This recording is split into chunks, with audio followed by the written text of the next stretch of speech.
नमस्कार। टुडे उत्तराखंड में आपका बहुत बहुत स्वागत है। मैं हूं गीतिका पांडे। हमारे प्यारे राज्य उत्तराखंड से जुड़ी हुई खबरों को जानने के लिए टुडे उत्तराखंड को सब्सक्राइब करें और उत्तराखंड के किस जिले से ये वीडियो देख रहे हैं कमेंट बॉक्स में हमें जरूर बताएं। बजरंग दल की शौर्य जागरण यात्रा में पहुंचे सीएम धामी, कार्यकर्ताओं के तलवार लहराने पर हुआ हंगामा। हरिद्वार में शुक्रवार को विश्व हिंदू परिषद के देशव्यापी अभियान के तहत बजरंग दल की शौर्य जागरण यात्रा का आयोजन किया गया। इस दौरान यात्रा के समापन पर सीएम पुष्कर सिंह धामी भी सरस्वती विद्या मंदिर मायापुर पहुंचे। कार्यक्रम में सैकड़ों की संख्या में बजरंग दल के कार्यकर्ता शामिल हुए। इस दौरान कई कार्यकर्ताओं ने तलवार लहरा दी। पुलिस ने उन्हें रोका तो कार्यकर्ताओं ने हंगामा कर दिया। चारधाम यात्रा 2023 तीर्थयात्रियों ने तोड़ा पिछले साल का रिकॉर्ड। अब तक 46 लाख से ज्यादा ने किए दर्शन।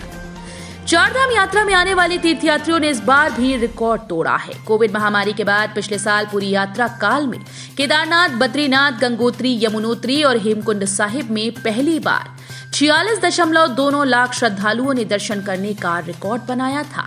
इस बार यात्रा संपन्न होने से 1.5 माह पहले तीर्थयात्रियों ने इस रिकॉर्ड को तोड़ दिया है। मध्य क्षेत्रीय परिषद की बैठक। आज से 3 दिवसीय दौरे पर उत्तराखंड पहुंचे सीएम योगी, केदारनाथ भी जाएंगे।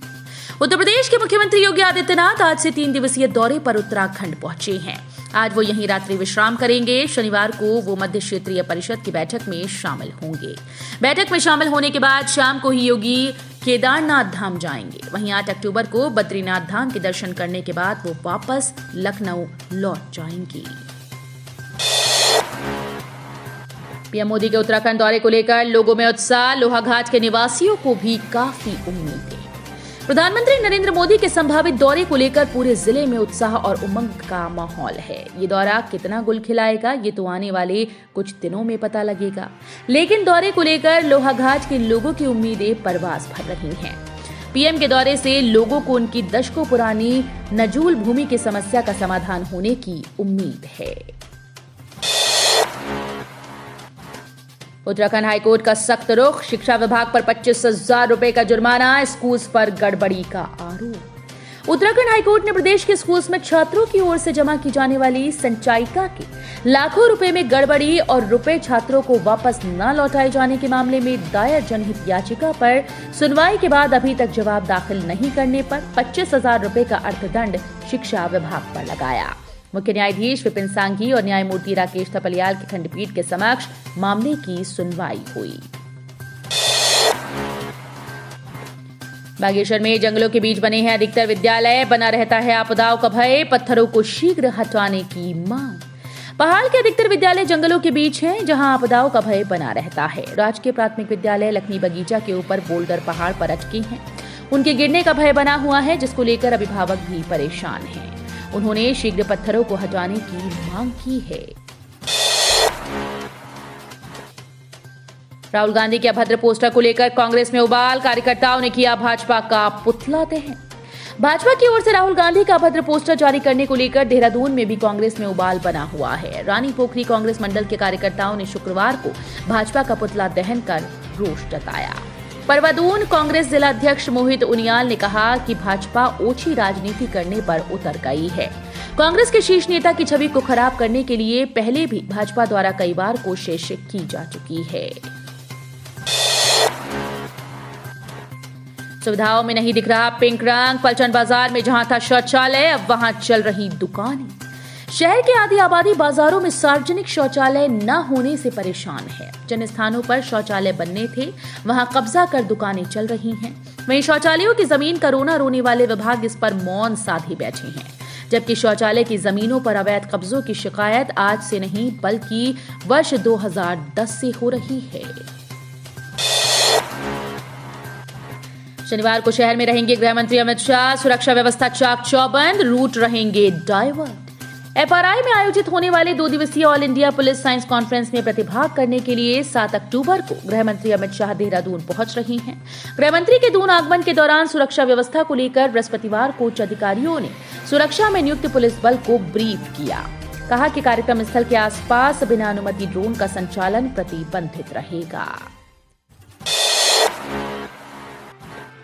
भिरी में दर्दनाक हादसा, टेम्पो ट्रैवलर और बाइक की भीषण टक्कर, 2 पुलिसकर्मियों समेत 3 की मौत। बद्रीनाथ हाईवे पर शुक्रवार को एक दर्दनाक हादसा हो गया। चमोली के बिरही में एक टेम्पो ट्रैवलर और एक बाइक की भीषण टक्कर हुई। इस दौरान हादसे में 3 युवकों की मौत हो गई।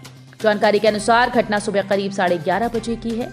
बाइक पीपल कोठी से चमोली की ओर आ रही थी। बाइक टेम्पो ट्रैवलर को ओवरटेक कर रही थी। इस दौरान ये हादसा हुआ। प्रदेश में बनेंगे 3,940 नए आंगनबाड़ी केंद्र, धनराशि हुई जारी, जल्द ही जनता को होंगे समर्पित। उत्तराखंड में नए आंगनबाड़ी केंद्रों के निर्माण की स्वीकृति मिल गई। इसके तहत 3,940 भवनों का निर्माण किया जाएगा। महिला सशक्तिकरण और बाल विकास मंत्री रेखा आर्या ने बताया कि भवनों के निर्माण के लिए धनराशि भी मिल गई है। जल्द ही इनका निर्माण कर जनता को समर्पित किया जाएगा। सीएम धामी ने धर्मनगरी पहुंचकर की जगत गुरु शंकराचार्य से मुलाकात, पैर छूकर लिया आशीर्वाद। मुख्यमंत्री पुष्कर सिंह धामी ने शुक्रवार को हरिद्वार पहुंचकर जगत गुरु शंकराचार्य से मुलाकात की। इस दौरान सीएम ने पैर छूकर जगत गुरु का आशीर्वाद लिया। साथ ही प्रदेश की विभिन्न गतिविधियों पर चर्चा भी की। वहीं समान नागरिक संहिता लागू करने को लेकर उन्होंने कहा कि यूसीसी का मसौदा पूरा हो गया है। जैसे ही हमें मसौदा मिलेगा, हम इसे राज्य में लागू करने के लिए सभी प्रक्रियाओं का पालन करेंगे। उत्तरकाशी हिमस्खलन, 1 साल बाद मिले बेटे के शव को देख बिलख पड़े परिजन, नम आंखों से दी अंतिम विदाई। उत्तरकाशी में द्रौपदी का डांडा 2 चोटी आरोहण के दौरान हिमस्खलन में लापता निम के प्रशिक्षु पर्वतारोही का शव 1 साल बाद बरामद हुआ। शव की पहचान नौसेना में नाविक विनय पवार के रूप में हुई। 1 साल बाद बेटे के शव को देख परिजन बिलख पड़े। शुक्रवार सुबह नाविक विनय का शव प्रशासन व नौसेना के अधिकारी हरिद्वार के हरिपुर कला स्थित उनके आवास पर लेकर पहुंचे। यहां पार्थिव शरीर को केवल 10 मिनट के लिए रखा गया। इसके बाद खड़खड़ी शमशान घाट पर सैन्य सम्मान के साथ पार्थिव शरीर का अंतिम संस्कार किया गया। सरकारी अस्पतालों में एक बार फिर पटरी से उतरने लगी स्वास्थ्य व्यवस्थाएं, केवल 168 चिकित्सक कार्यरत। सरकारी अस्पतालों में एक बार फिर से स्वास्थ्य व्यवस्थाएं पटरी से उतरने लगी। पौंडधारी चिकित्सकों पर दांव लगाने का भी लाभ नहीं मिल सका। नियुक्ति के बाद अब चिकित्सकों की उच्च शिक्षा करने जाने से डॉक्टर्स की संख्या फिर से घटने लगी है। उत्तराखंड में फर्जी दस्तावेजों के आधार पर बने 69 शिक्षक, हाईकोर्ट ने जांच जल्द पूरी करने के दिए निर्देश। हाईकोर्ट ने राज्य के सरकारी विद्यालयों में फर्जी दस्तावेजों के आधार पर नियुक्ति पा चुके करीब 3,500 शिक्षकों की नियुक्ति के खिलाफ दायर जनहित याचिका पर सुनवाई की। मुख्य न्यायाधीश न्यायमूर्ति विपिन सांघी और न्यायमूर्ति राकेश थपलियाल की खंडपीठ ने राज्य सरकार से पूछा कि अभी तक कितने शिक्षकों के शैक्षणिक प्रमाण पत्रों की जांच की गई, कितने फर्जी शिक्षक अभी तक सस्पेंड किए गए। तो ये थी हमारे प्यारे राज्य उत्तराखंड से जुड़ी हुई कुछ खास और अहम खबरें। इसी तरह की लेटेस्ट अपडेट पाने के लिए अभी सब्सक्राइब करें टुडे उत्तराखंड चैनल को। धन्यवाद।